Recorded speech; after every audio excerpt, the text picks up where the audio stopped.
Before I get into this video, I do want to point out that this theory was not originally my idea.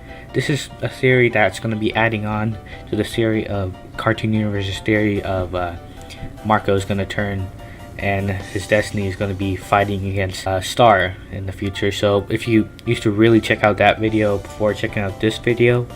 Also, there are going to be spoilers in this video, so if you don't want to see spoilers, then I do recommend you click off this video.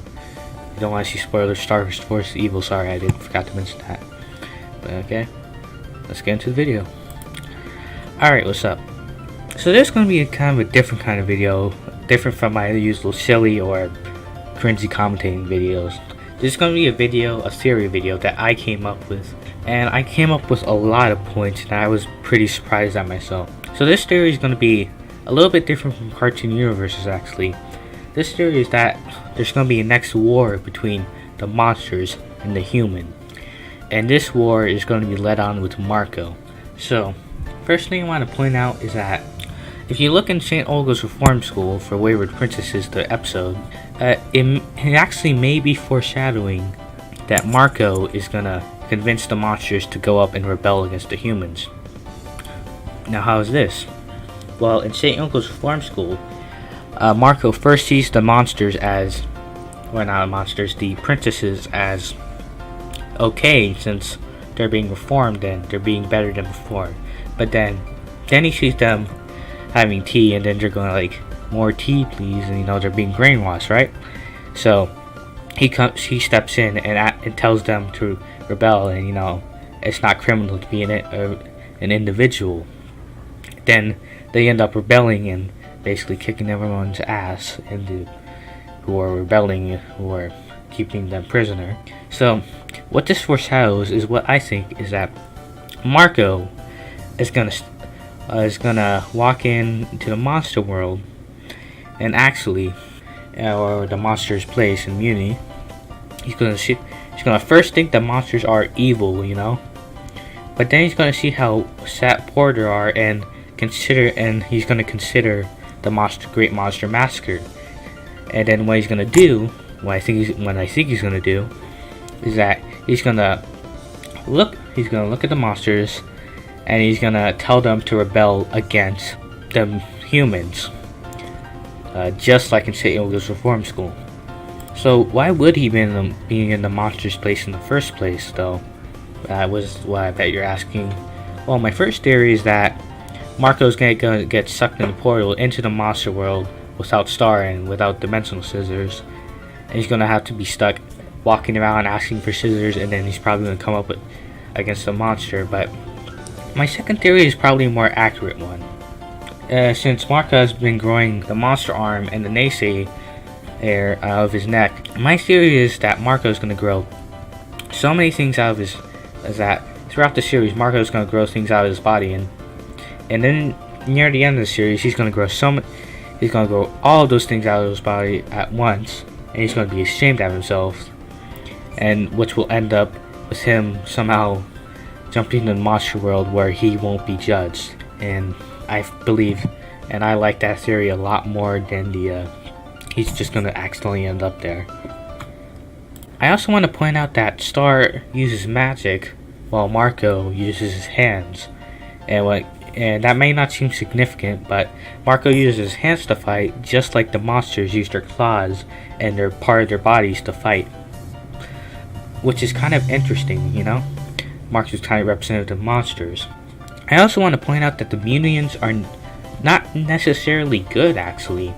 They have slaughtered all the monsters, and if you look back at when Star takes her family on a vacation to Muni, you can see there's a bunch of poor people there, and they're having a hard time surviving and have a hard time trying to thrive in the environment, And then while the kings and queens and all the guards are living it up in the castle because they're not doing anything about these poor people. They haven't acknowledged them at all in the series, from what I know.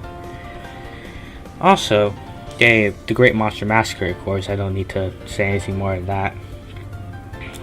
I also want to say that Star has not done a lot of good things.